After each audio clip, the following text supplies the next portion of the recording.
So, number one, if you live in a community with a lot of immigrants, know your rights. That's one tangible thing you can do that I want you to do. And I'm going to go through what that means. And that means know your rights if you are a US citizen as well. Okay? Tom Homan, who's directing a lot of these ICE operations nationally, etc. He went on TV practically crying. This dude was whining his ass off because ICE went into the city of Chicago, and Chicago had prepared for them. Community organizers, activists, and their mayor and local elected officials who were solid on this issue, they educated the city on their legal rights. Because what ICE tries to do is that they rely on people not knowing their rights in order to enter buildings, in order to search workplaces, etc. So when you know your rights, you are able to tell them no, and they do walk away. If ICE comes to your workplace, if ICE comes to your door, you do not have to open the door. You ask them for a judicial warrant, not an administrative warrant.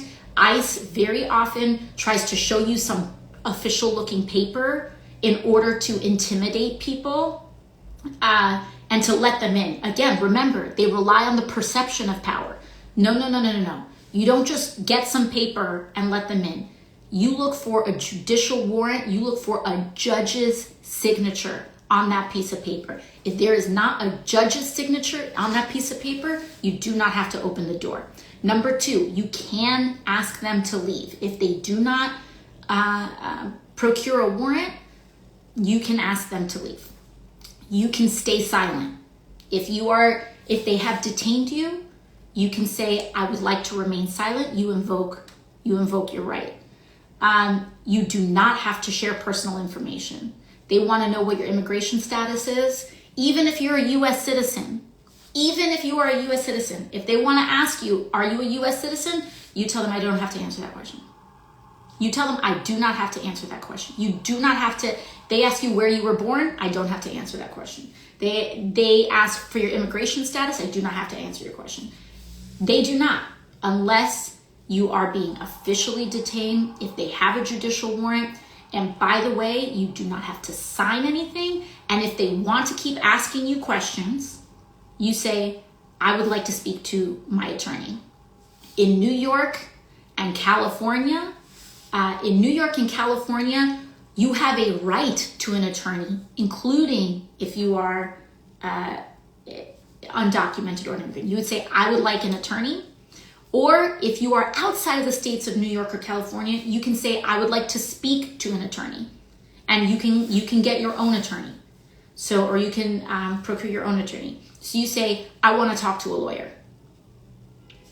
Know your rights. Use them if you are a citizen. Use them if you are not a US citizen, green card holder, whatever it may be. And also, one simple thing you can do is share your rights. Know your rights information. How do you do that? Two things. You can go to my Rep AOC account if you want, and there's a slide with know your rights. If you want to go grassroots style, you can use mine. They're ACLU, a bunch of people have them. Print them out, hand them out. Hand them out to people. Or if you sign, again, this is like not a plug.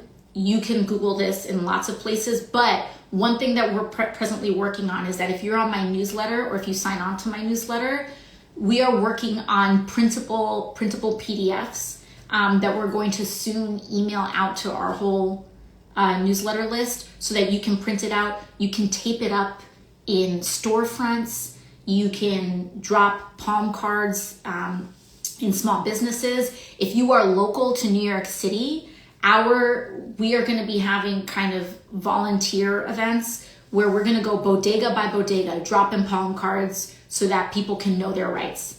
And the slower they go, the less they can break. Okay? That's one example. Number two, in some of these federal purges, with what they're trying to do, they want to send you a little letter saying, oh, we're going to offer you a buyout. Don't take it. Don't take it. Don't take the buyout.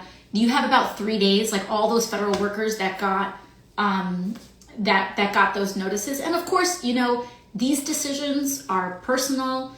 The decisions are ultimately up to you. But my opinion is that this is a bunch of BS. And what they want everyone to do is to comply in advance. Do not comply in advance.